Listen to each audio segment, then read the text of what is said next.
Hi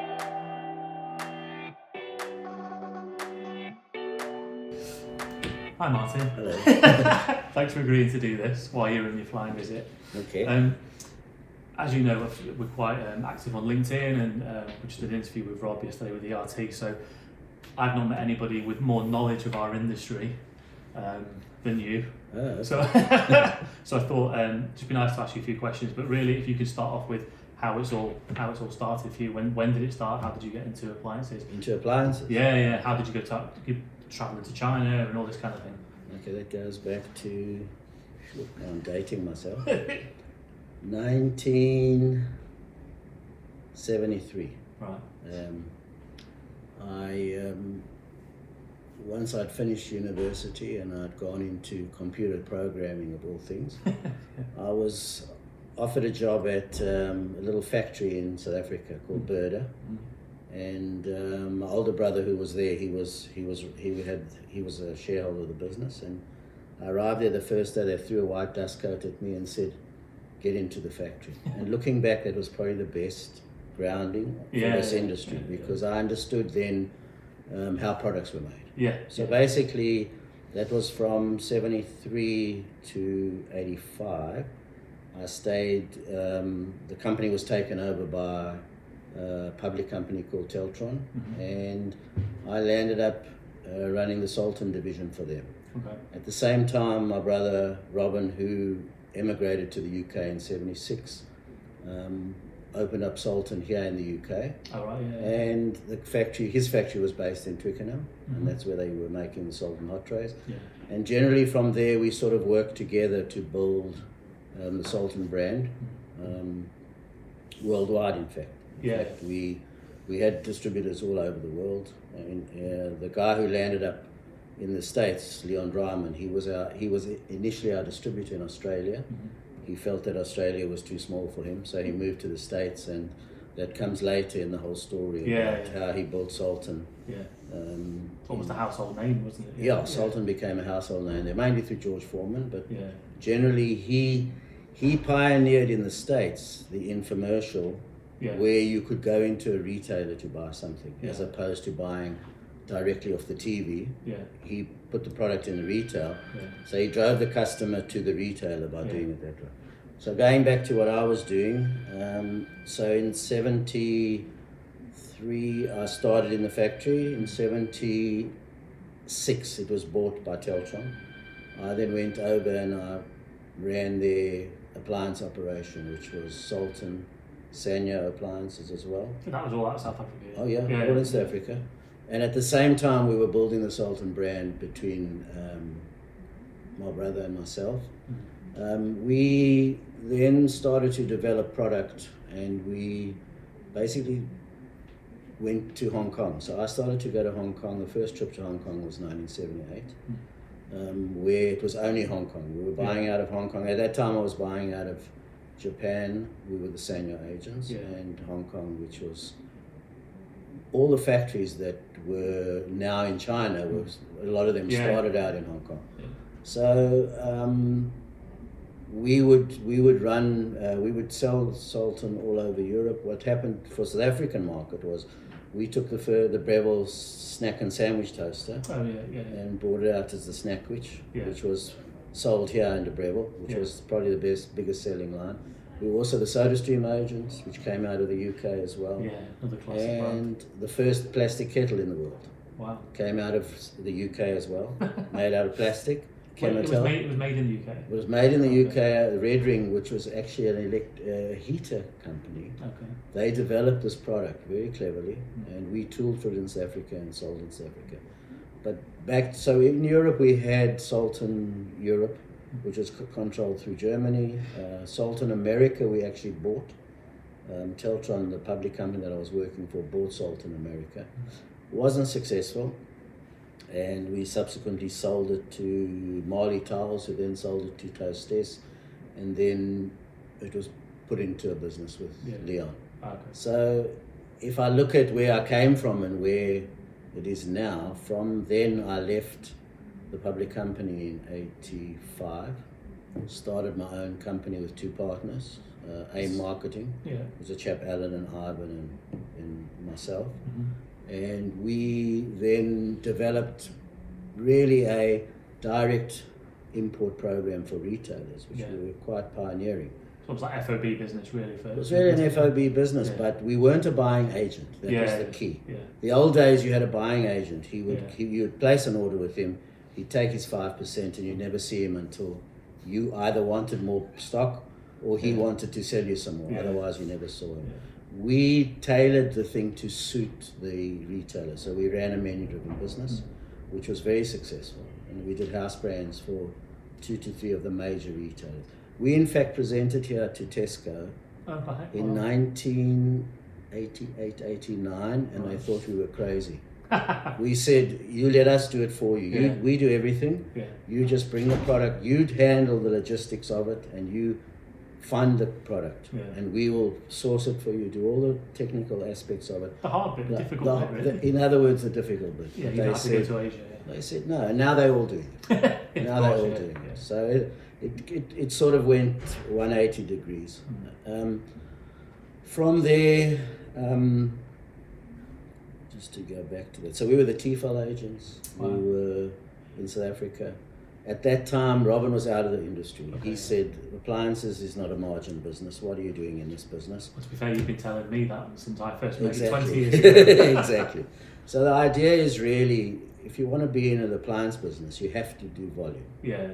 Or you have to be right at the top like a SMEG, where you can sell maybe 1 kettle a week, but make so much money you can pay for your overheads. So that's really what you do. But so the direct business model is what we did, and we did it successfully. Very pioneering at that stage. Yeah, no one knew how it happened. So as an example, there was a Sharp microwave oven selling it in our currency $6.99. We brought out an AIM one at $3.99, and everyone was still making money. The reason was, there were 2 reasons for that. Firstly, you take away the middleman's margin, the distributor's margin. But the second reason is we were the first guys to buy out of Korea. Before LG and Samsung were really big, we were Daewoo. So Daewoo provided us with our first OEM. So what's this, mid-80s you say? Yeah, 86, 87. Then going back to the way I look at the industry is where I've traveled. So what started out as buying everything and having agencies from the UK, Germany, so we were Severin, Imad, those kind of companies. What developed then was, from Europe and the UK, it went to Hong Kong. Of course, Japan, they were always there. Japan was always there. Hong Kong. Then it went to Taiwan. Taiwan. That's why I remember from the 80s, everything was made in Taiwan. Everything was toys made. Correct. So everything, and the reason why Taiwan was only a small China. That's all it was. But with capitalist intention. Whereas China took a long time to get where Taiwan did very quickly. So I traveled like to Europe all the time. I went to the Cologne show probably 24 times. Was that Donna Technica? Was it? Donna Technica. And that was where we did most of the business, because the big guys were there and Europe was there. And then in the first trip to China was, let me just go back. So when I left my partners in 92, I started my own business called DSM, which was Direct Sourcing and Marketing, which is basically... No, Dean hadn't joined me yet. Dean hadn't joined me yet. That's a real twist, that bit. And that'll be a different twist, So in 92, 93, I left my partners. We were a public company, but, partnerships is like a marriage. You have to go through it. And sometimes it ends not so good. So I left there in 93, and I opened up Direct Sourcing and Marketing, basically with nothing. But I had the support of 1 or 2 retailers. So I carried on doing house brands for 1 or 2 of the retailers, and in that whole sort of where the business was going, you could see that Japan was too expensive. Korea was okay, but becoming expensive, so one had to go to China. So the first time I went to China was in 1986 to mainland. Which region would you go to? Guangzhou? Guangzhou. I don't know. We took a A I slow still don't know boat. where I go. No. We took a slow boat and it Into took a China. long time. Slow boat into China. Into yeah. China. We arrived there, it was frightening because you arrive there and no one speaks English. I had my agent with me, Charles. And luckily, you're strong Cantonese and Mandarin speaker. Oh, yeah. He knew both languages, but he also wasn't the most honest guy. Yeah. So we were buying ceiling fans because that seemed to be, ceiling fans and black and white televisions seemed to be what every Chinese factory was making. But we didn't deal directly with the factories. You always dealt with the government. So we dealt with two areas. It was the SIIC, which was the Shanghai Development Corporation, and they controlled 500 or 600 factories. And the Beijing CIC, which was Beijing, they also controlled factories. So you basically dealt with them, and the quietest guy in the room was the guy who made the decision. Everyone else made a noise, but the guy who made the decision was the quietest guy, and he was the government, basically the government guy. So in 85, 86, when I arrived there, at passport control, they'd never seen a person with a beard. Well, you joked before that you were the first South African to mention I think China. I might have been in that area, certainly. Certainly top 10. Yeah, certainly. And they kept me there for about more than half an hour, calling all the staff there to see this chap with a beard. Yeah. Oh, okay. And then they wanted to know if I really come from Africa. Yeah. Am I really from Africa, South Africa? Because you look quite African, don't you? Yes. So then I went into this factory, and all I did was, I felt like crying for the workers. They were literally the casings for the fan motor, this aluminium die cast. And they were in this, and it was summer, so it was like 40 degrees, and they were working with this furnace. Oh. They had threadbare gloves that were holding the things to pour. They were pouring the aluminium by hand in the casks. Wow. No lighting, no ceiling fans, and it was a ceiling fan factory. Nothing. Just the light from the furnace, I guess. Yeah. You basically drove on streets that weren't streets. Yeah. There were animals. There was no line markings, nothing. And I'm not sure what I ate.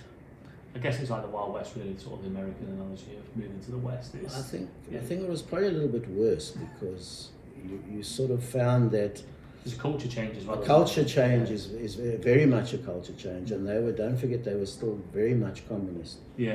And off the back of quite some severe famines, as we talked about before as well. Yeah, so I think that from where it is today, from where it was, is a different world. I mean, even going to Guangzhou now is a different world. If you go to Guangzhou, when I went there, it was a April fair, started on the 1st of April and finished on the 30th.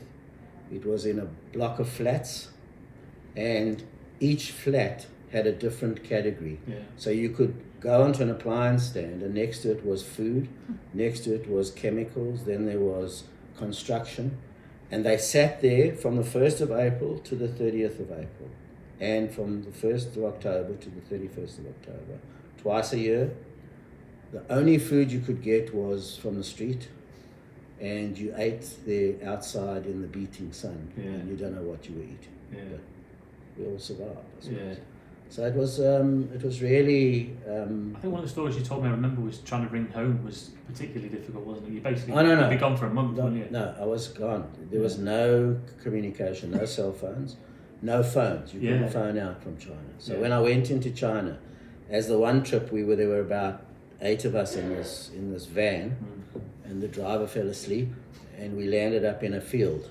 Really? And one of the guys next to me said, "You know that if we die here, no one will know, because there would be no communication." Yeah. Wow. So it was, I think it was really interesting to see the changes now.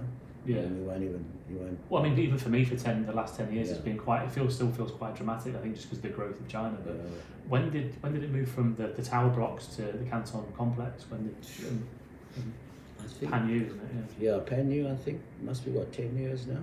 I've only ever known it to be that 10 years probably. Yeah, it's probably about 10 to 12 years. Yeah. Probably since the China Games, was it maybe around that time? Yeah. But the speed, the real investment, wasn't it? The speed with which they build. I mean, now they build hospitals in 8 days, but but the speed with which they build and the way they build is just incredible. Yeah. So we went to the Hong Kong show, which was a lot better. I mean, whenever I landed in Hong Kong, when I came out of China in Hong Kong, it was like, phew, I survived. It's like a step back. It was like being home. Yeah. It was like being home. So you'd phone home from a public telephone booth on the corner. Yeah. And you or at the airport. Yeah. It was always at the airport when you were flying home. Yeah. So, yeah, I think that China is it's all about, still about the buyer. Yeah. If you have a problem with a product, it's your own fault. Yeah. That's the way I look at it. If you're a buyer, yeah, you have to be aware. So all those problems that, with Barbie and the dolls having lead in the paint, that's the buyer's fault. Yeah, of course, yeah. Because, people say, well, it's the factory. No. You go there to get the best price out of them. Yeah. And they want to do the deal with you. Yeah. And if they're going to take something out if you don't. Yeah, it's like if you drill them on a price, they will find a way to make it cheaper. Correct. Yeah. Correct. Yeah. And you can argue with them for a morning. Yeah. To get 20 cents. Mm. Because that's all the money they're making. Yeah. I often think, do they sell below cost? I think they probably do, but they get subsidies. Yeah, of course. Yeah. Like the minute there's tariffs put on, the government gives them bigger subsidies to cover them. Yeah. So it's still, a controlled environment, but there's a lot more capitalism. Yeah. And there's a lot of product coming out of there that's very good. And if you look at it now, the world is going to suffer because they can't get stock. Yeah. Well, can't get components. That's the big problem. Yeah, the workshop of the world, isn't it? It's basically closed at the moment. So. Yeah. Just to go back to the Sultan and the George Foreman thing, because that's one of my favourite stories from you. So I'd like to. You don't want the Nandos story. No, we'll get onto that one. We'll save that probably as a separate clip. But the George Foreman thing. Because it was the Sultan, wasn't it? Yeah, there are urban legends about this, but let me just tell you what happened to the Sultan. On record. So Sultan, when it was bought when we sold it in the late 70s, early 80s, when we sold it. Marley had it, Toasters had it, a couple of people had it, and it was really dormant. Yeah. And what happened was Leon Dryman, who became like the man in appliances in the world, he went to the States and he picked up the Sultan brand, and the first product he actually sold wasn't an appliance. It was a shower radio called Wet Tunes. Really, yeah. But it was Sultan branded? No, okay. He hadn't done it yet. Oh, okay. He called it Wet Tunes and he put it on an infomercial. And the infomercial showed someone in the shower, playing this thing, but you could buy it at a store, and he then took the Snackwich, the snack and sandwich toast, which had never been successful. At every Chicago show we used to see, Oster had it, then Sunbeam tried it.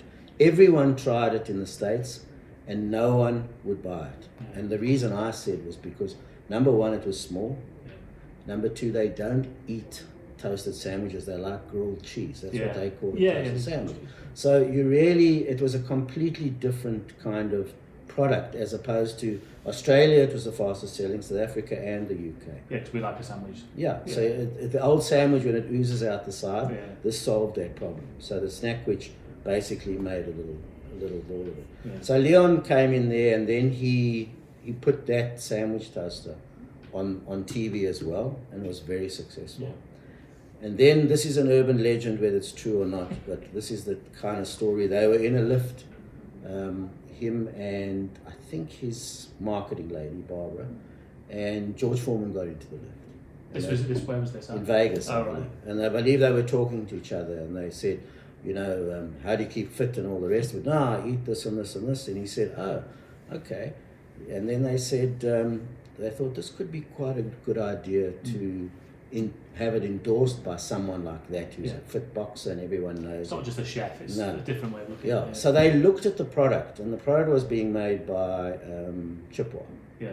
And it was basically a griller with a slope. Yeah. That's all it was. They've been around for a while as well, haven't they? Yeah. Plus, it had been around. Yeah. We sold it in South Africa before George Foreman did. But it wasn't that successful because we didn't throw money at it. So we had to market it. So it was really, they actually took the product, and most of the Sultan guys in the States rejected it. But the one lady, the marketing lady, Barbara, said, no, this can be a line.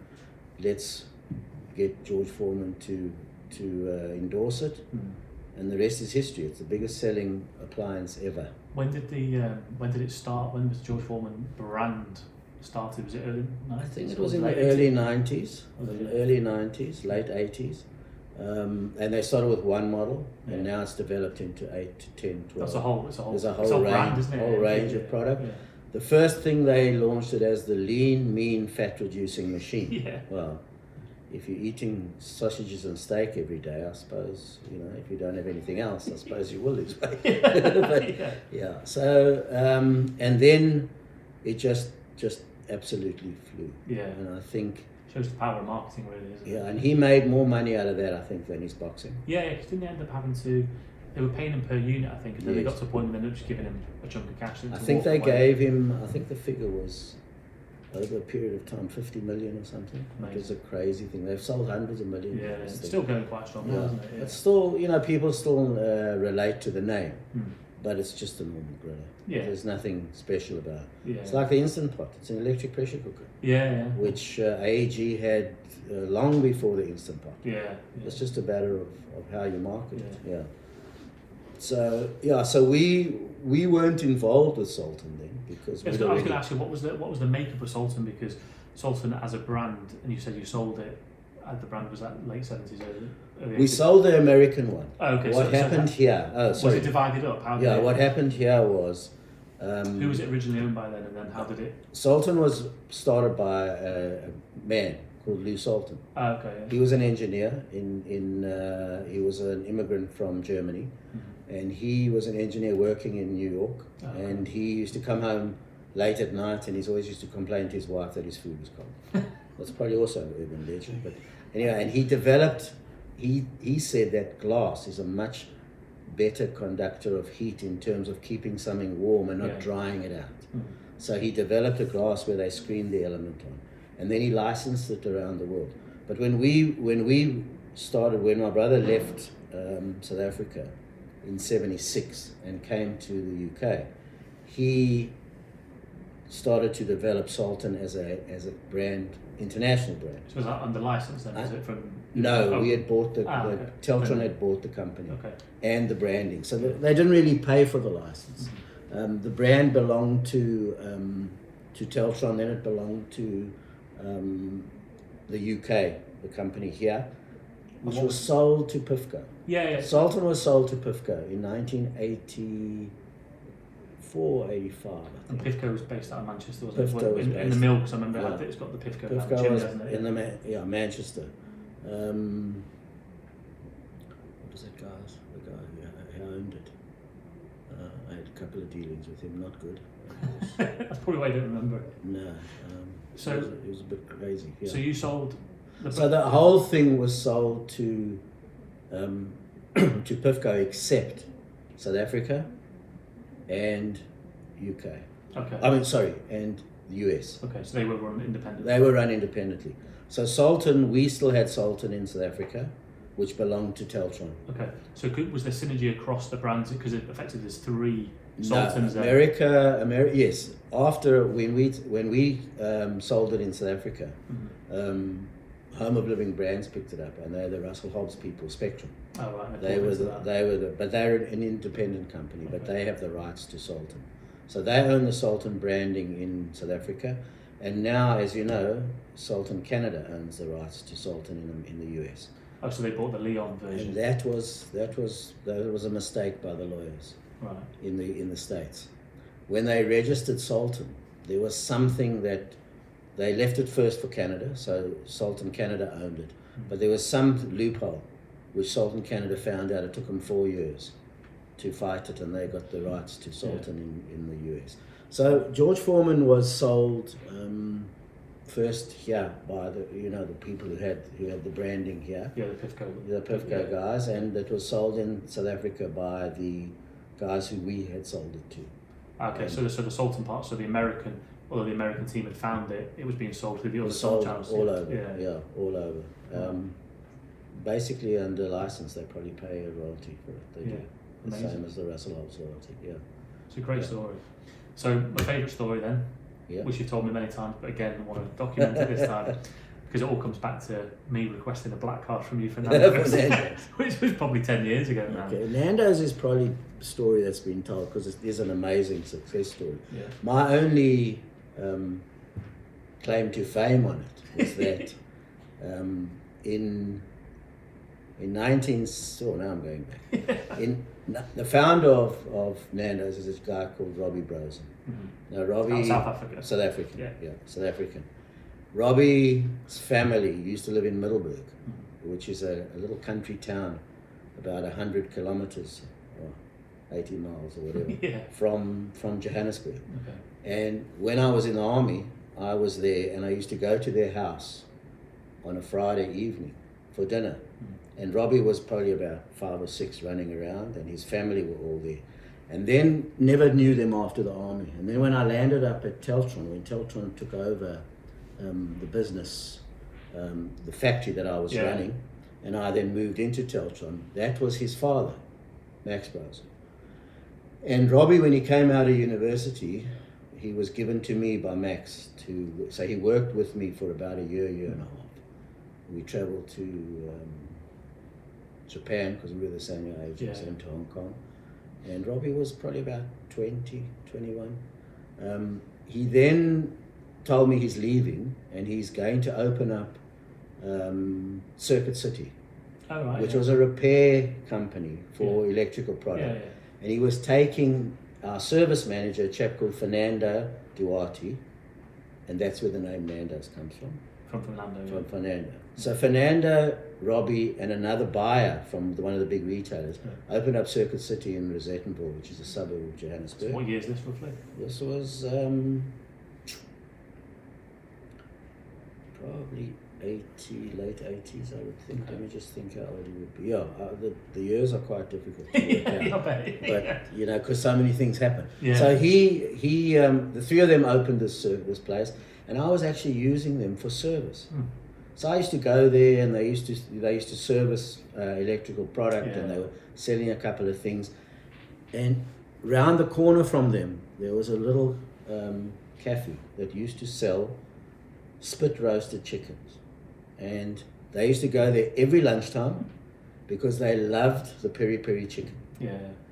Which and South Africa's famous for peri peri. Is it? It's actually from Lorenzo Marx. Yeah. From Mozambique. Yeah.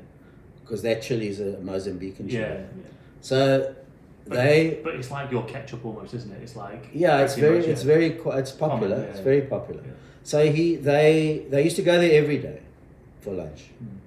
And the old man who owned it was an elderly guy, and they said to him, "Please give me the recipe for this chicken." And he said no. So like Victor Kayam, who liked the product so much he bought the company, they bought the shop. They bought the shop. With the recipe, basically. With the recipe. Yeah. And they then started the first Nandos, named after Fernando, in Rosettenville. And to this day, the kitchen is still in one of the areas there. Yeah. Wow. Then they opened their first shop outside of that area in Savoy, which is it's the other side of town, the northern part of town. What's that? When's this now? Early 90s? Yeah, and then they just grew and grew and grew. It's an amazing story. And now it's like, and I don't think there's a black card, even though Ed Sheeran sings about it. I don't think there is one. Yeah. So, that's the Nandos story. But Alec, the guy from the retail guy, said, no, this is too risky. Really? Yeah. He went back to being a retailer. Wow. And he regrets it, I'm sure. I imagine it's like the Apple guys that sold the shares and all the Yeah. So Nandos now is like they everywhere. I mean, they really are. Well, certainly here in the UK, it's massive. In Australia, they're massive. Yeah. South Africa, of course. Yeah. It's owned now by a UK company. Is it a UK company? Ex-South Africans. Okay. Ex-South African. Yeah. So they own all of it now. It's not franchised in the UK, is it? They own every side. No, it's corporate stores. Yeah. It's franchised in fact, one of the guys who worked for me, my sales admin guy, he stayed when I left Teltron, and he became their buyer, and he did everything, and he's got 7 stores now, so it is franchised. Wow. Yeah, and it's just an amazing success story. Amazing story, because even in the UK you still don't get discounts for it. You know, you can collect your points and stuff, but you never see a discount like some of the other fast let's say middle priced fast food restaurants to do really well with it. But what they did, they were clever. They battled to get in here. Yeah. So what they did was they sold their sauces first. Yeah. To Sainsbury's, and those guys got them in first, and then they followed up with the stores. Yeah. Which was clever because it's hard to break in. Oh yeah. In America, they opened on the. They had a lot of trouble, didn't they, at first? I think. West Coast, a big mistake. Yeah. They opened on the West Coast, thinking that it's an affluent area, etc. And they closed them, and now they opened in Washington. So they've got 14 or 18 stores in Washington, and now they're in Chicago. They'll roll them out, and it'll be the same kind of sort of inner success city story. stuff, I guess, rather than You need a very diverse community because it's that kind of food. Quite urban, isn't it? Yeah. Because peri-peri is not everybody's taste, you know. No, I think obviously here we like obviously from the Indian cuisine and stuff like that. The UK likes a bit of spice, doesn't it? So I think that's why it's done so well here. And chicken's perceived as being the healthiest meat, isn't it? So one of the healthiest meat, so it makes sense. Yeah. Just to wrap it up though, I was going to ask you how, because obviously you're the distributor for Swan in South Africa. Okay, so let's go back to that. Because I've known you for 20 years really, but obviously you've been working under license with Swan for 7 years, 8 years, 9 years? No, probably more. When did Swan Products is 11 years now. Just a bit of background. I met with Rob Wildman. Must be 25 years ago, maybe even more. Yeah. And I think just when he left Morphe, I met with him. Yes, and I was introduced. Early 90s, I was introduced to him by Jamie Lennox and Paul Hall. Was this when he was doing his pans, maybe? Because he did pans between Swan and Morphe. Yeah, and then when he went to Signet, when they tried to resuscitate that. 98 probably, right? Yeah. And then I met with Paul, and we actually went into a joint venture with him, with Rob and Paul, with Signet, which unfortunately didn't work out. And then we've been in contact, for forever. Always seeing at the shows coming. I think that's the main thing as well, because even if you've not done business, because we're always going to trade shows and stuff, it's always nice when you're travelling halfway around the world to see a familiar face and have a catch up and some food. Also, you share information. Because our markets are so different, and we don't compete with each other, which is something I've always tried to do, but just doesn't always work because people are so busy. But generally, you could develop product, collectively and really, minimize the risk and minimize the cost. So Swan, for us, in our company now, we started out doing just basically house brands and direct importing for companies. But we realized that that's short-lived because what's happening not only with the online space, but also it's hard to go and keep that kind of business because it changes so much. Because you don't own the brand. The retailer owns his own brand, so it's very difficult. And one minute they might want to do it themselves, and then and then they change, in China, and then they change their mind to cut costs and come back. Exactly. So the idea for us was to either develop a brand from scratch again, like we'd done before with Sultan and a couple of other brands, and then we decided that we'd work with you guys on Swan, and we were supplying you guys some stuff out of the East as well.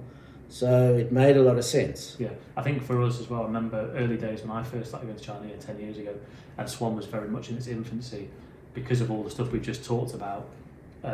You got us in with a lot of big factories that probably wouldn't have dealt with us at the time. So I think also, it's always better to have more than one person making decisions on things, and from the experience point of view. And so for us, for Swan now, we've focusing very much on Swan, more so than before, and we're growing. Every year it's growing.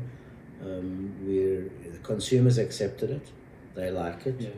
We're not a price entry product, and we're not a Me Too product. We try and, like you guys are doing here, we try and develop. Our challenge obviously for South Africa is the MOQs, because our market is very different. And we have duties, the freight issue, and the currency. Fluctuates a lot, doesn't it? And the currency issue. So I think, and what's happened here is that, you guys are moving in the direction of let's say, not Me Too. And everyone can buy a kettle and a toaster and an iron. But what the development here has been great. I think it's we one of the things I keep saying is we love our niche. We're carving out a niche for ourselves. We're not going toe to toe with the bigger brands. find the little pocket that no one else is in, and try and create something a little bit different. And that's what's probably quite exciting about it. Yeah. So Swan is growing. It's the brand's been well accepted. Brilliant. Yeah. Okay. Great. Cheers, Martin. Is that it? Yeah, no, that's great. Thank you. Thanks.